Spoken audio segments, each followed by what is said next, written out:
A very good morning to you all, children. So, after finishing the chapter adverb from your grammar book, now we'll proceed to chapter number 24, simple future tense. This is a very small chapter, in fact, a topic which you will be able to learn very quickly.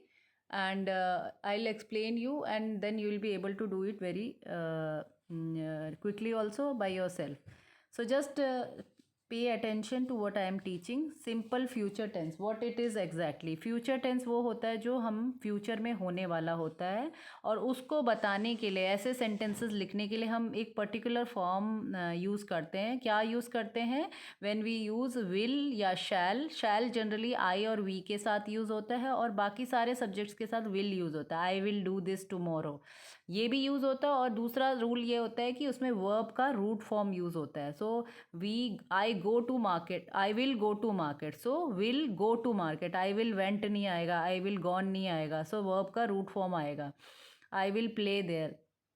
सो जो भी चीज़ आएगा, I shall play there. We like we can write we shall buy some flowering plants.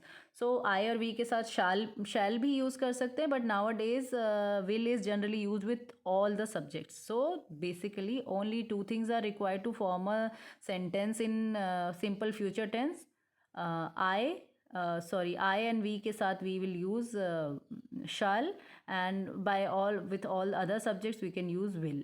ठीक है. And will, otherwise will can use be use with all the subjects.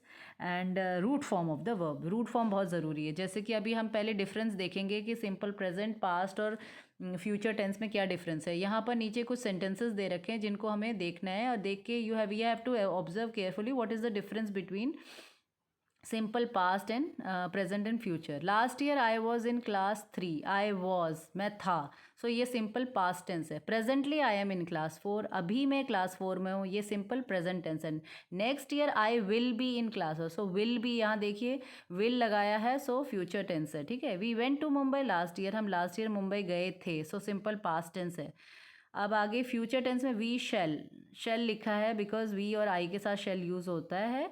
So we shall go to Goa next month. So ये simple future tense है. He helps his classmate, ये simple present tense है. He will not help his class, he will not मतलब वो नहीं करेगा. So future tense हो गया. Tomorrow will be a holiday, कल हॉलीडे होगी. So that will be a simple future tense. Will they sell that house. अब यहाँ देखिए, जब इंटरोगेटिव सेंटेंसेस होते हैं तो विल जनरली सब्जेक्ट से पहले लगता है. ये मैंने हमेशा बताया. डिड, डज, विल, ये सारे जब इंटरोगेटिव में आते हैं तो ये सब्जेक्ट से पहले लगते हैं, ताकि वो क्वेश्चन मार्क वाला सेंटेंस बन सके. ठीक है.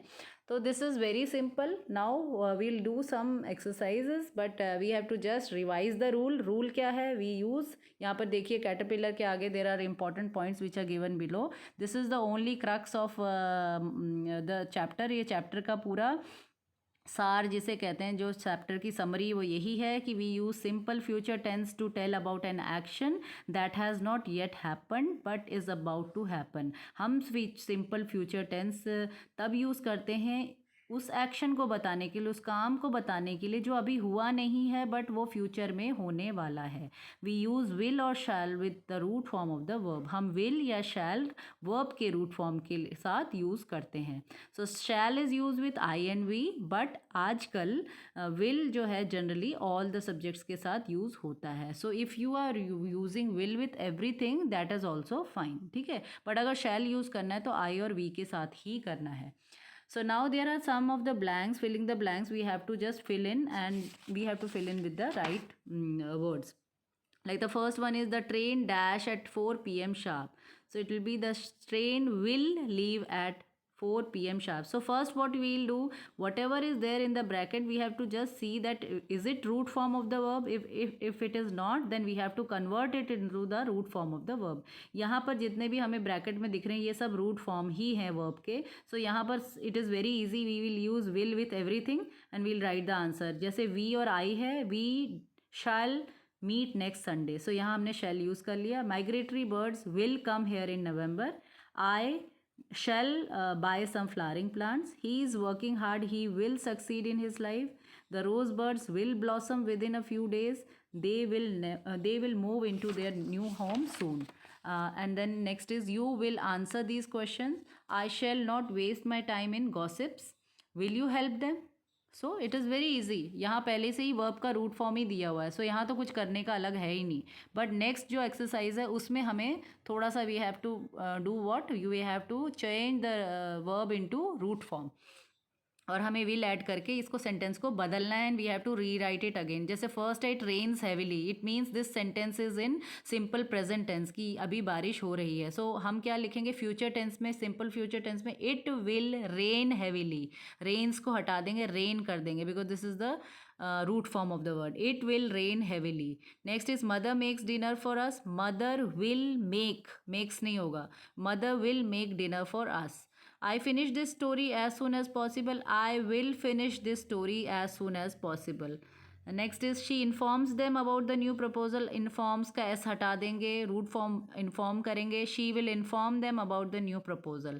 Fifth is he does not complete his work. So does नहीं लिखना, हमने हर जगह will लगाना, he will not complete his work. India maintains friendly relations with neighboring countries. India will maintain friendly relations with neighboring countries. Now next is do you like to swim in the pool, so will you like to swim in the pool, ठीक है। जहाँ भी do does है वहाँ पर we'll use will only, so we have to just remove them and we have to use will. Do birds make nest on the those trees, will birds make nest on those trees. Does he chat on the internet with his friends, will he chat on the internet with his friends. The sun hides behind the clouds, the sun will hide behind the clouds. So it is very very easy this chapter. Only thing is you have to be very careful that you have to form the root form, you have to just write the root form of the verb, and you should use will, and then a simple future tense. अभी इसी के basis पे there is a short paragraph which you have to write, how I will spend my winter break. आपकी सर्दियों की छुट्टियाँ आप कैसे spend करोगे। So only criteria to write is, उसकी रिक्वायरमेंट ये है कि हर सेंटेंस आपको उसमें सिंपल फ्यूचर टेंस में लिखना है। So suddenly you have to just write everything in simple future tense. और उसके लिए जैसे for example I am just telling you, मैं आपको फॉर एग्जांपल ये please children this has to be your own creativity, अपने आप लिखना है ये, मैं आपको सिर्फ एग्जाम्पल दे के बता रही। During my winter break we will go to our grandparents house, we will enjoy there. I will play indoor games with my cousins, will लगाया मैंने, ठीक है। I will listen stories from my grandmother, my grandmother will make tasty food for us, we will stay at home and enjoy our family time. So like this we have to write in simple future tense.